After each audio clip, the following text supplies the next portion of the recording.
"I don't care if you lose your job, you still have to help me move this weekend." Those were the words my older brother Marcus threw at me on a Tuesday afternoon, and somehow, they managed to be both exactly what I expected and absolutely devastating. I had just told my family I was facing potential layoffs at my marketing firm, admitting my anxiety for the first time in months. And his response was to remind me of a commitment I'd made 3 weeks earlier when things were different. So why did I already have the mental checklist forming? Why was I wondering if I could reschedule my therapist appointment? That question, that terrible, familiar question, was the moment everything changed. My name is Marcus, but I go by Mark.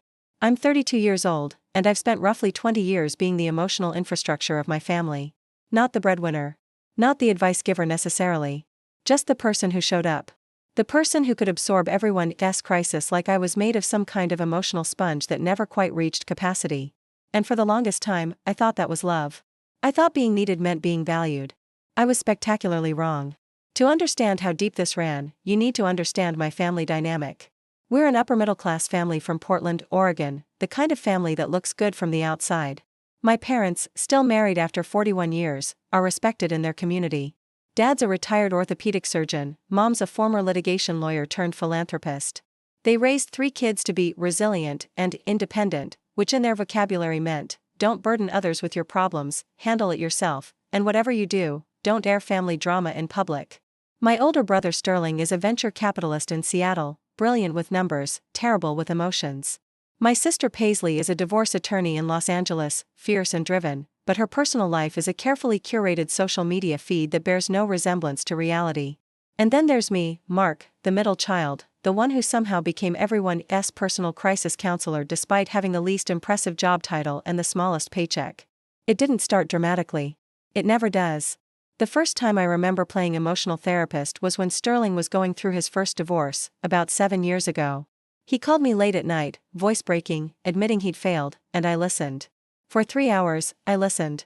I let him spiral, I validated his pain, and when he'd exhausted himself, I gently reminded him that he was more than his marriage. He felt better. I felt useful.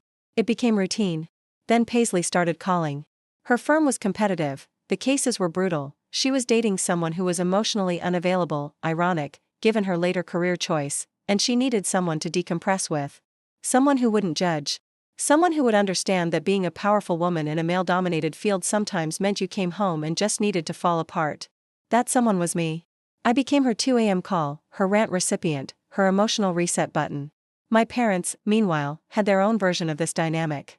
Mom would call to talk about Dad's retirement adjustment struggles. He'd gone from being the expert everyone consulted to being invisible, and it was crushing him. I'd listen, ask thoughtful questions, normalize his feelings. Dad would call to say Mom was anxious again, and could I please reassure him that her anxieties weren't his fault? I'd provide perspective, nuance, the kind of emotional intelligence that comes from actually thinking about other people's internal lives. By my late 20s, I was running an elaborate emotional triage system in my head. I had a mental schedule of who needed me when. Sterling needed check-ins on Thursdays after his executive coaching sessions. Paisley needed vent sessions every other Sunday. Mom needed reassurance about her relevance. Dad needed validation that he was still a good partner. And I needed everyone to need me, because the moment they didn't, I wasn't sure who I was anymore. The problem is, I never recognized it as a problem. This is important to understand about American culture, about how we raise successful people. We teach independence and self-sufficiency to the point where we can't recognize codependency. We value strength so much that we confuse emotional labor with love. We make people like me into the family's unpaid therapist and then wonder why they eventually burn out. My breaking point didn't arrive with fanfare. It started small, with an inconsistency so slight that most people wouldn't have noticed. I was in a serious relationship with someone I'll call David. I'd been with him for 3 years, and he was considering proposing. I was nervous about it, not because I didn't love him, but because I was terrified of what marriage would mean for my family obligations. Would I still be available when Sterling needed me? Could I really give Paisley priority when she called? Would my wife eventually resent the fact that my attention was split 3 ways? David asked me to meet his parents for Thanksgiving. My family was doing their usual thing, Dad's country club, catered meal, subtle jabs disguised as banter. I had told Sterling I'd help him with a business problem. Paisley had hinted that the Thanksgiving season was difficult for her. Mom had made a comment about how nice it would be to have everyone there. Choosing David's family felt like a betrayal. So I did what I'd always done, I found a way to do everything. I went to David's family's Thanksgiving on Wednesday evening, drove 12 hours through the night, showed up to help Sterling with presentations on Friday morning, made myself available to Paisley for an anxiety call on Saturday, and still managed to show up for the family's Sunday brunch. I was a human pinball, ricocheting between people's needs, and somewhere in that blur of obligation, I didn't actually experience any of the holidays. I was too busy managing everyone else's experience. David asked me in the car ride back to Portland why I seemed so distant. I told him I was tired. He asked if his family had done something wrong. I said no. He asked if I still wanted to marry him. And I realized I couldn't answer that question honestly because I didn't even know what my life would look like if I wasn't responsible for managing 5 other people's emotional states. The actual breaking point came 3 weeks after Marcus's thoughtless comment about the layoffs. I was having panic attacks at work. My therapist suggested I might need medication. I called Paisley because I needed reassurance that seeking mental health support wasn't a sign of weakness. She told me she was too busy, her biggest case was in deposition, and could I call back next week? Then she texted me an hour later asking if I'd seen a mutual friend's Instagram. The mutual friend was getting engaged, and Paisley needed to process her jealousy about still being single. I said nothing. I just read the text and felt something crystallize inside me. The same week, Sterling texted that his investment portfolio had taken a hit and he was stressed about it. He asked if I could talk him through it, help him think through his options. I had just been approved for antidepressants. I had a medication consultation scheduled. I texted back, I'm dealing with some things right now. Can you talk to a financial advisor? He didn't respond for 2 days. When he did, his message was terse, okay, but you usually have time for this stuff. My mom called to say my dad was being difficult about updating his wardrobe, he was depressed about his age. And she needed me to talk to him about modern fashion or something equally ridiculous. I said, Mom, he's a grown man. He can figure out what to wear. She sounded hurt. I thought you understood how important family support was. That night, I sat in my apartment alone and realized something. I wasn't family support. I was family management. I was the mechanism by which my family avoided actually taking responsibility for their own emotional lives.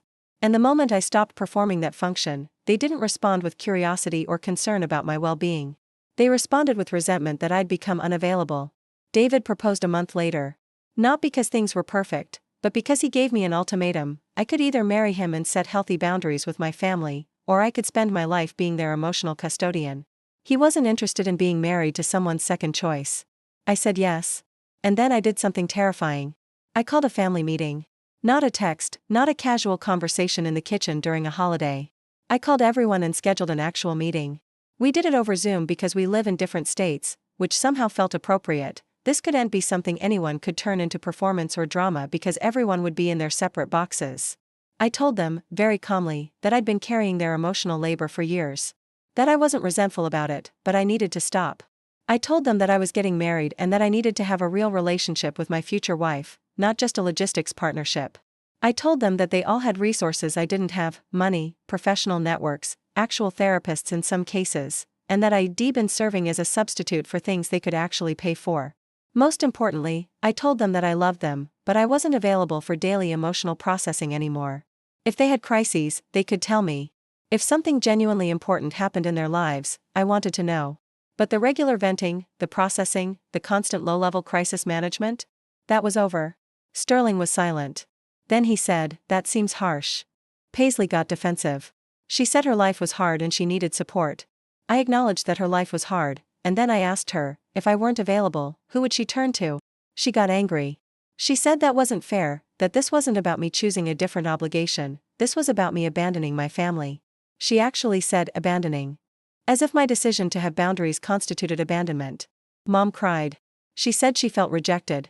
Dad got quiet in a way that suggested he was disappointed but wouldn't say it outright.